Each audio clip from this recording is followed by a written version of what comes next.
with criminal sanctions if they are found to have misled the public, have been telling me why they don't want a watered-down bill. The security services, through their directors general, are given the power not just to veto the information from going forward, but also to say to their subordinates, you cannot disclose to the inquiry what you think to be relevant and important.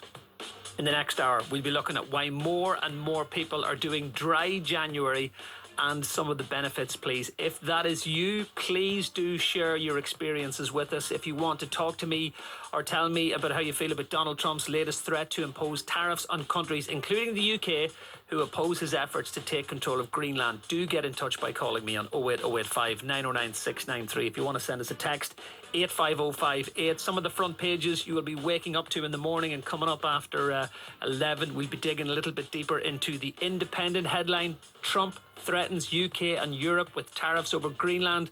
We'll focus on the Sunday Telegraph. Trump declares trade war on Britain over Greenland. The Mail on Sunday, referring to Robert Jenrick, who recently defected to Reform UK, has the headline, Jenrick's bizarre plot to be new sheriff in town. And as per usual on this programme, every single weekend with Stephen Nolan, it is all about your calls and your texts as well. Here's how you can get in touch. This is BBC Radio 5 Live. Call free 08085 909 693. Text 85058. Text will be charged at your standard message rate. Visit bbc.co.uk/5live terms for our terms of use and privacy notice. And back to Davy Donaldson, who told me before 10 o'clock it's like a veritable spring day in Tynecastle as Hearts are taking on Falkirk in the Scottish Cup. You're there for a wee while longer, Davy? Yeah, we're 8.5 minutes into extra time here. I think spring days maybe pushing it a little bit. It is quite cold. It's not maybe it's as warm as I made out. Certainly not now anyway. It's 1-1. Best chance so far in the extra time in the first half. Calvin Miller shot, saved by Alexander Swallow in the Hearts goal. But it's going end to end, a real cup tie here. And you just wonder which way it's going to go. And of course, if nobody scores, we go to penalties. It's 1-1. Have expectations grown amongst the Hearts fans because of the last couple of months with league form? Yeah, there's no doubt about that. Obviously, well ahead, 6 points ahead in the title race. And we've got obviously Celtic and Rangers, certainly Rangers and Celtic hot on their heels, but Hearts are there and they deserve to be there because they've played well. And obviously they're hoping to try and extend their stay in this competition as well, which they certainly have done with that late penalty from Lawrence Shanklin. But I mean, Derek McInnes is a man who wants to win stuff, and whether it's the Scottish Cup or whether it's the Scottish Premiership, he'll be looking to do it. And knowing Derek McInnes, he wants to do both. Okay, Hearts taking on Falkirk 1-1 at Tynecastle. Back to Davy as we will right throughout that game. So we've been hearing this right throughout the night about Greenland. Sir Keir Starmer has described President Trump's threats of tariffs on the UK and other European allies over the security of Greenland as completely wrong. The US president announced the 10% levy from February the 1st until a deal is reached on the purchase of the Danish territory. Here's our political correspondent Nick Ardley on what this means for the Prime Minister. It is a bit of a bombshell into the so-called special relationship between the US and the UK. And I mean, look, it applies to a bunch of countries, but for obvious reasons, we're kind of analysing it through the glasses of what does it look like for the UK. And it feels to me like a really serious moment, actually, because not only has President Trump gone, look, we're going to slap these tariffs on you guys for backing Greenland, but it's a big moment for Keir Starmer because he's tried to walk this tightrope for the past couple of years with Donald Trump, kind of giving his own opinion, but doing his best not to criticise or confront the president. I think that's changed over Greenland, and he's felt the need to say, partly because other European nations are saying it as well, we disagree with what Donald Trump's doing. We think this decision should be for the people of Greenland and for the people of Denmark. But what you have tonight is, well, it's a confrontation between Washington and a bunch of capitals, but Washington and London. And the Prime Minister says he's going to take this up with the US administration. But that tightrope that he's walking feels more precarious than ever. Right, let's get some reaction from across Europe and the US as well. Daniel Lippman is a White House reporter for Politico in Washington, and Tony Connolly is, well, constantly on in my mum and dad's house when I go back to see me mammy, the Europe editor from Ireland's national broadcaster RTE. Tony, first of all, these tariffs are aimed at quite a large chunk of Europe. Does this come as a surprise to you? It's a huge surprise. People are baffled, furious across the board. There's been a range of extremely angry reactions from different European capitals. The countries he's targeted are obviously the ones who initially sent small contingents of troops to Greenland late this week. And that seems to be why he's targeting those countries. They were symbolic contingents to look at perhaps a more long-term military footprint or presence through NATO in Greenland to really signal to Donald Trump that European members of NATO were serious about Arctic security, but also perhaps more subtly to let him know that if he intends to seize Greenland by force, then there may be some NATO allies in his way. But really to reach for the tariff weapon has angered a lot of countries. I think Emmanuel Macron probably getting the prize for the sharpest response, saying no threats or intimidation will influence Europe, whether it's in Ukraine or in Greenland. So almost putting Donald Trump on a par with Vladimir Putin. So shock and anger, I think, across the EU tonight. Tony, you feeling left out? As soon as we got onto the show, 1 minute past 9 tonight, I got this message in. Connor, why do you suppose tariffs were not added on to Ireland over Greenland too, from Joe? Yeah, well, again, I think he's initially targeting those countries that sent troops to Greenland. But clearly we've had a statement tonight from Ursula von der Leyen, the Commission President, and Antonio Costa, the President of the European Council. He speaks for 27 EU leaders. So that's a synchronized European response to which Ireland would be party. So it may well be that those tariffs are extended to other countries, but we'll have to wait and see. Daniel, how is this being reacted to in the United States of America? Because there's been a lot of international conversation with regards to Donald Trump and his administration in recent months. It's hard to keep up with it. Exactly. It's kind of seen as a negotiating play to strengthen America's hand in our talks with the Danes and Greenland to try to get more American influence on that island. And so there's a lot of Republicans who usually just go along with Trump, who are not happy with his plans to acquire Greenland, and that they think that he is really kind of flexing his muscles after we saw the Iran strikes, we saw what happened in Venezuela, and they see someone who used to be pretty isolationist and wary of foreign intervention now saying, hey, why not? He wants to kind of be the American president who got Greenland in the first place, never got it back. But this is seen as a legacy project. Yeah, but if you look at his domestic approval ratings, the lowest he's ever had in his time as president of the United States of America. If we look at what people across the states are saying, only 3 in 10 are happy with the economy. Only 6 in 10 say that, well, 6 in 10 say that they're unhappy, according to CNN and USA Today. With that in mind, with the midterms coming up, is there a swathe of people saying if you focus domestically, you might do better? There's a lot of people, and even in the Trump administration, who think that, who try to get Trump to announce new policies to address what they call affordability. That's the buzzword in American politics. But Trump is not surrounded by the type of people who would tell him no or say, stop this like he was in the first term.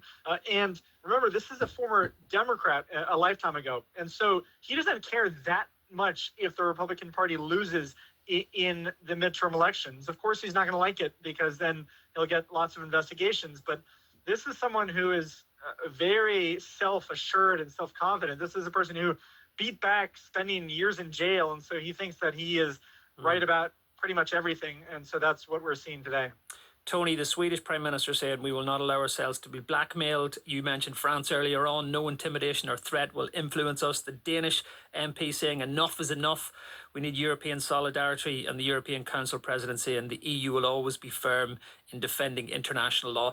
This is probably the strongest swathe of coordinated messages I remember in recent years from European powers. Yeah, that's right. I mean, again, the European Union has had to walk a tightrope, as your correspondent there said earlier, when he was talking about Keir Starmer. I mean, the EU has been grappling with the Ukraine crisis and desperate to make sure that Donald Trump doesn't pull the plug completely on American support for Ukraine's defense against the Russian invasion. So that's why throughout last year, there was an effort to try and cajole, accommodate Donald Trump, to try and sweet talk him in the hope that he would get on side and get on board. And the European Union went into a tariff trade negotiation, which was quite damaging to the EU-US trade flow from a European point of view. And that was seen as a necessary sacrifice the EU had to make just to keep Donald Trump on board. But that now seems to be all for naught. That doesn't seem to matter to him. And there are a lot of people saying that the European Parliament should now completely slow down its ratification of that trade agreement. The legislation that is going through the European Parliament, which would bring tariffs on US goods into Europe down to zero.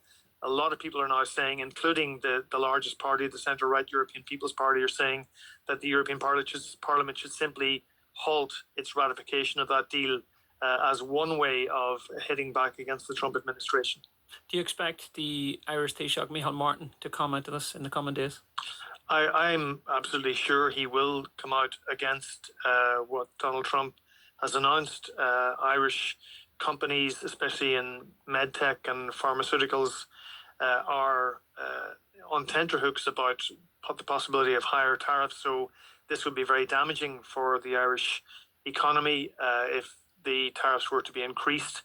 At the same time, I don't think the Irish government can afford to be, wilting wallflowers when it comes to the kind of response that other European countries have expressed. Is it possible even to look at what is more valuable, the trade with America or the relationship with Europe? Well, I mean, Ireland is part of the EU trading bloc, so trade is negotiated at European Commission level. And part of the problem with the Trump administration, when it came to the trade friction last summer, was that certain countries were lobbying very hard to keep things off the list that the EU was going to retaliate on against the United States. Ireland very keen to avoid tariffs on whiskey, on agri-food products, on pharmaceuticals, on medtech. And that's why there is a temptation, I think, for Donald Trump to divide and conquer when it comes to individual European countries. But essentially, this new threat from Donald Trump means that the trade agreement announced at Turnberry golf course last year with Ursula von der Leyen and Donald Trump, it seems that trade agreement is now dead if this is how Donald Trump responds in order to try and acquire the territory of a NATO ally and a member of the European Union. And Daniel, just before you go, with regards to the tariffs, right, we're still in the position where, as much as you are tariffing these countries, Denmark, Norway, Sweden, France, it is ultimately the American consumer who's going to end up paying more, because they will have to add on at the back end to what an American consumer is going to have to pay. How is the American consumer feeling about a tariff at the moment, whether they be red, blue, or indifferent? Well, most Americans, they understand this. And so you can be a strong supporter of Trump. And a lot of those people are more middle class, working class folks. And so they are directly affected. They are more affected than often a lot of the wealthy Democrats who may not be as bothered in terms of their own personal financial situations. And so that's one reason we've seen his approval ratings go down, because you can't really tell Americans, hey, you're feeling bad economically, but that's just fake news. If people feel how they feel. And so I don't think that these tariffs will, they may not even go into effect, but they're not going to be popular if they do. Daniel Lippman, who is a White House reporter for Politico in Washington, Tony Connolly, who is the Europe editor for the Irish national broadcaster RTE. Tony, me mommy and daddy say hello. Hello back. Have a lovely evening. Thank you very much. Thank you to both of you for joining me. And the text messages are coming in thick and fast, right? 85058. Keep sending them in. 08085 909 693. If you want to send us a WhatsApp or a WhatsApp voice note, you can also pick up the phone and give us a call as well. Right, we're in January. What are we at now? We are at 10:21 on the 17th, but it's a Saturday night. Have you curbed your Saturday nighting? Have you pulled things back in January because you're doing dry January? Over the last few years, it has increased in popularity. For those who don't know, it is basically a challenge, if you like, that people set themselves to stop drinking alcohol for the entire month. It has been lauded for the way it helps people to moderate their drinking and the health benefits it can bring. According to the charity Alcohol Change UK, a record 17.5 million people planned to take on dry January this year. Dr. Jeevan Fernando is the dry January doctor, and Richard Piper is the CEO of Alcohol Change UK. Richard, 17.5 million people now. If it's anyone or any way like my group of friends, that 17.5 million drops very, very quick when you get to the second weekend in January. Yeah, we know that the 17.5 million that's the people that told us back in November that they intended to take a month off in January. When they got to January, that figure may be higher, may be lower, and you're quite right that over the course of the month, that figure will reduce. People will find that it's hard, and I think when people find that it's hard, it actually tells them something, right? It tells them that it's challenging to have to be without alcohol in our society. That tells us something about our society, and it also tells us something about the challenge that alcohol brings to the body, because even small amounts of alcohol are addictive, and they encourage it. The more we drink, the more it encourages us to drink even more. So cutting back can be a wake-up call for a lot of people. I think the most important thing, though, to say is that 17.5 million, that's the people who plan to go dry during January on their own. But there's a program, there's a something we run, which is Dry January, and the two are actually very different. People who try to go dry on their own tend to have a less good experience and to be less successful, both within the month, but also long term. Whereas people who do the real deal, who do Dry January, many of those, in fact, over 70% of those by the end of the month will still be going. Yeah. So if you were doing a DIY version and you're on the 17th of January, sign up. It's not too late at all. Get engaged with the program. It's completely free. We don't want money from you. We're here to give you the best experience and the best chance of success. Right, Dr. Fernando, Dr. Jeevan Fernando, who is the dry January doctor. Right, talk to me about the physical health benefits that people might be seeing 17 days in. I can quite emphatically say that when you do take a couple of drinks out of your routine, the feeling can be like it's hard to physically put it into words sometimes.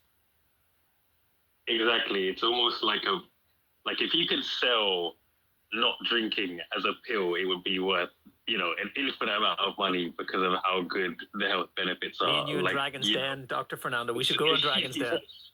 I wish I could make it happen. But in terms of what you can actually expect to feel, it would be, your sleep feels much more restful. Each night of sleep makes you feel like you have the energy for the day. Your concentration feels better. Your anxiety, your mental resilience to deal with the challenges of life is much stronger. And so the same problem might not make you as tense or as stressed when the alcohol is out of your system compared to when it is. But also There's the physical, even the cosmetic benefits of looking like you are more hydrated because you are, and so your skin feels better, your energy levels, your performance in the gym, or if you do a sport is much better. But also long term, it is, it's in terms of if you are concerned about cancer, there is a reduced risk of multiple cancers, not just liver, your pancreas, esophagus, stomach, all of these things, your risk of cancer is decreased. But as well as that, your risk of cognitive decline is decreased, your risk of dementia is decreased. I could go on. Your risk of cardiovascular disease, it's But all Dr. Fernando, so much better. do you get frustrated that we as a society, we don't say the things that you've listed off there now very often? We culturally, and I'm Irish, so even further culturally, lean into alcohol. It becomes our thing. It becomes our identity. It becomes how we socialize. It becomes how we gather together as families. It has just, we have created almost this beast, and are we getting it back in, and pun very much intended, back into the bottle? Yeah, and our data from our surveys talk about how younger generations are actually drinking less than generations before them. And so I do think that this awareness and all of the podcasts that people are listening to, all of the health-based, performance-based information that people are getting is causing a shift. And we are seeing that. We are seeing that more people are intending to take on Dry January. The fact that society has been built to include alcohol as a sort of critical part of any celebration, anything happy, I think is now shifting. And so I'm very optimistic at how things can change for the future, for sure. Richard, are we too reliant on alcohol, even from an economic perspective? Because we tax alcohol very highly in this country, right? And that becomes a huge part of how our society operates. So yeah, absolutely. There isn't really we know the incentive to say to large or drink suppliers and creators, and the pub industry is a massive industry here, to go, actually, no, let's not do that. I think, we know that the hospitality industry is now starting to really embrace alcohol-free drinks, and alcohol producers are also doing the same. They can see which way the wind is blowing. People are waking up to the dangers of alcohol. We as a charity, we're not anti-alcohol. We're only against alcohol harm.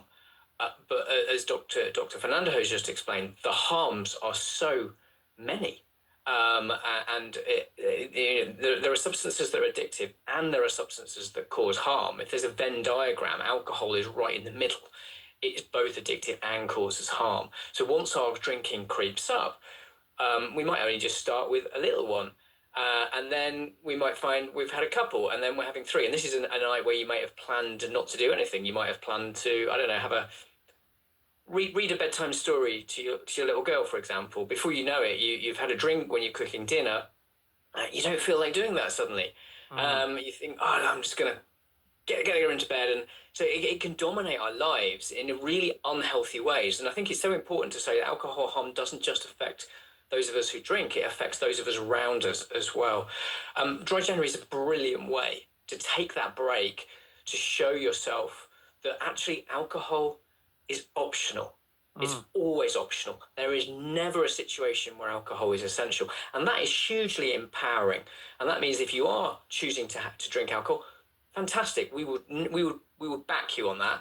But do it for the right reasons. Do it fully aware of the harm it might cause, but you're making your own trade-off. What isn't helpful is the fact that we don't know. We don't know this stuff. Okay. The fact, I think it's absolutely appalling that we don't have basic information, ingredients, nutritional information, or any of these risks listed on our bottles.